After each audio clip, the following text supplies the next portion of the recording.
Welcome to Satisfactory.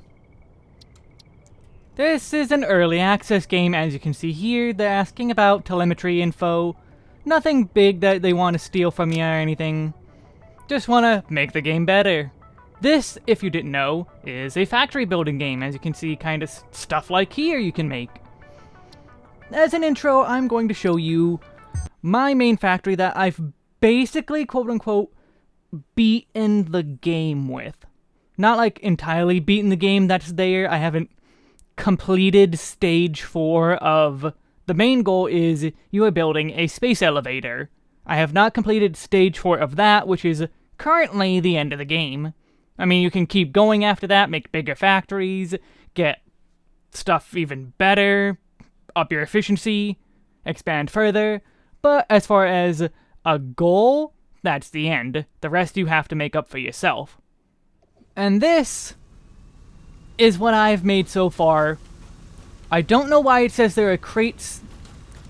Wait, where? So, the game just went into Update 6. It says there is... This is a crate now? I guess? Is that... Huh, I don't know. That's a bug. But, this is the factory I have made so far. I have one main factory and a few smaller ones. And this is the space elevator you have to build. And this I was messing around with, testing out, trains. There are trains in this game you can use. I have not used them. So this, I'm gonna use this playthrough as an excuse to use them. But I have a bit of a... You can see one of the other small factories out there. Oof. I don't know why. I think it's because this is a U5, an Update 5 file, and now I'm in Update 6. If this continues beyond this file, I will lower the settings, but yeah, some little stuff I did. I have a little storage system. There's an enemy in my base. So all the enemies respawned with the update, so... A lot of enemies. There is some combat. It's not really the focus. Enemies are more of an obstacle. Getting power slugs. Now that's the main goal. Gotta get all the power slugs. I mean, not really. Those do have a use, but that'll be for the actual playthrough. But this is a preview of a little bit of what I made. I haven't made anything like super clean or anything. This is built up over like 160 hours of playtime, so while this seems like a lot, this is very much an end game sort of file. So this is what you can expect at the end of a gameplay. I got rid of these raw. Oh, that's copper ore just sticking. Oh, these respawned as well. Okay, that explains that. Also, this guy also respawned. Get out of here. Okay, this is just a little bit of what I've done.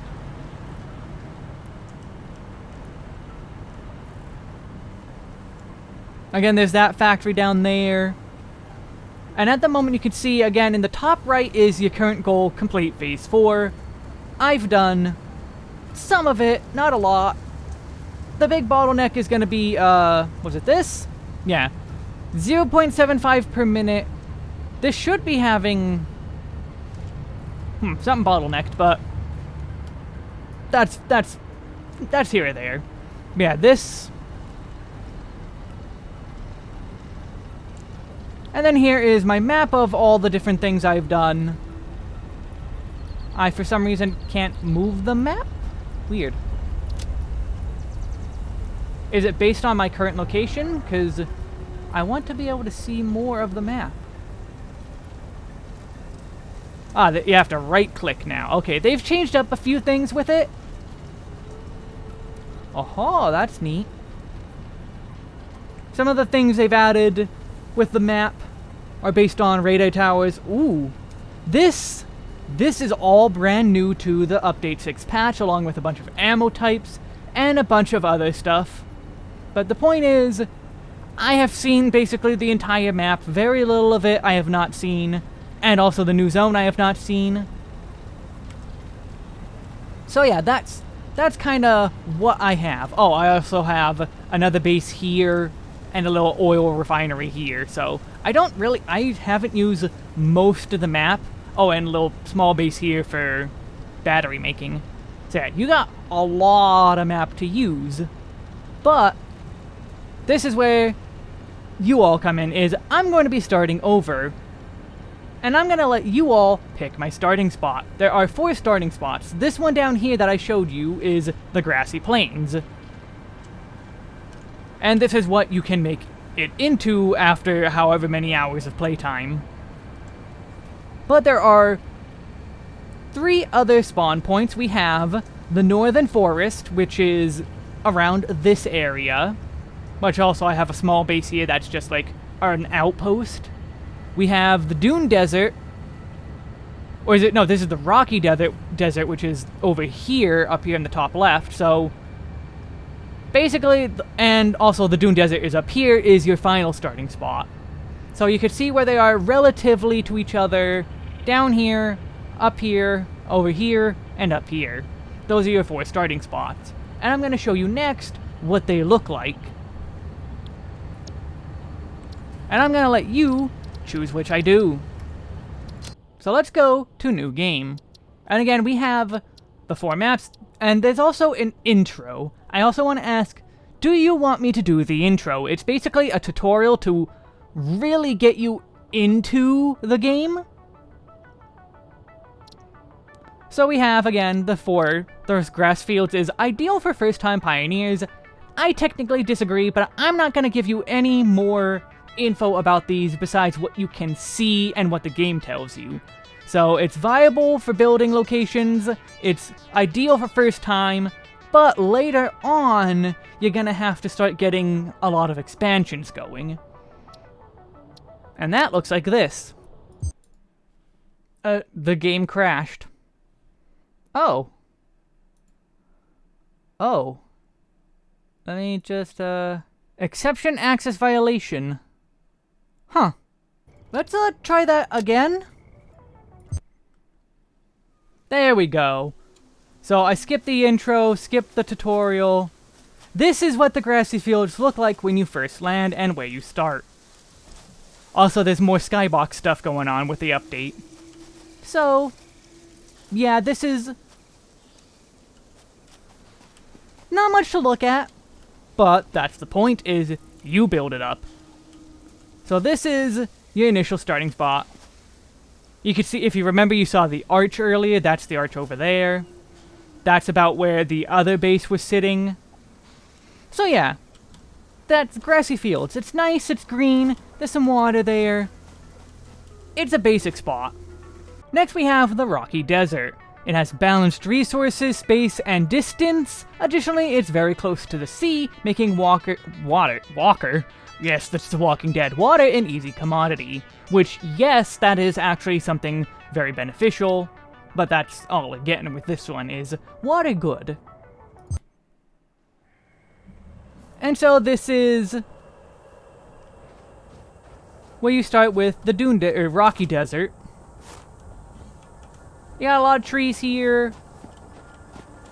Not much to see beyond that you can't see any of the nodes. I didn't give you a preview of it built up and all that, but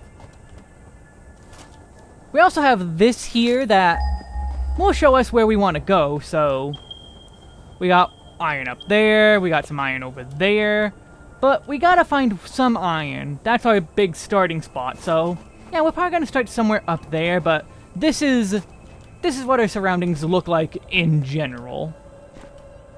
Next we have the Northern Forest. Good for more experienced pioneers, it says. There's many height differences and few open areas. So you really have to challenge your building ability and how you move stuff around. But it has rich resources around. And this is what that looks like. We got some tall trees, we got that rock formation. Which direction is our ore to begin? That way, to the west. Yeah, we got more even further away to the east, but when it comes to... I think the Northern Forest is good, but let's talk about the Dune Desert. It's considered too risky because there's no water almost. Well, not quite, but there is a lot of space, and I mean a lot, because, I mean, it's a desert. This picture isn't lying to you, but in addition to there being a lack of water, there is absolutely no lack of nodes. So, while we start in a bit of a barren expanse, we can already see a node. Like, all the other start spots, you couldn't see any nodes. We spawned within 100 meters of an iron spot. That, I'm pretty sure, is copper. And the only issue is, we start right at a hog. So, yeah, that would be about the main challenge of the game, would be the fact that you start around a lot more enemies than the other ones.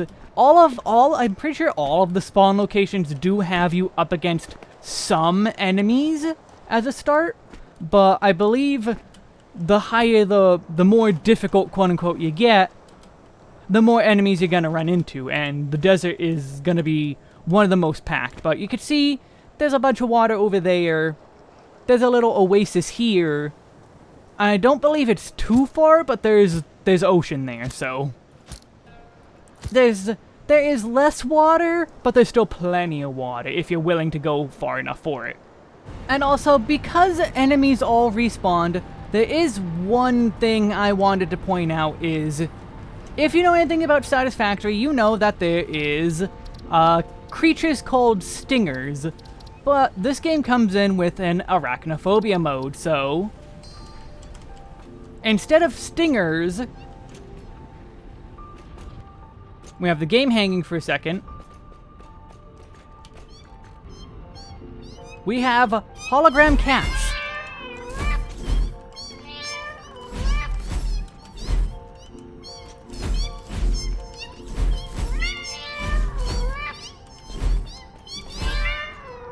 They don't exactly, completely negate the ability to see them because the remains are still, not quite hidden, so if that's gonna be a problem for you, then there you go. But I personally don't see them as any arachnids.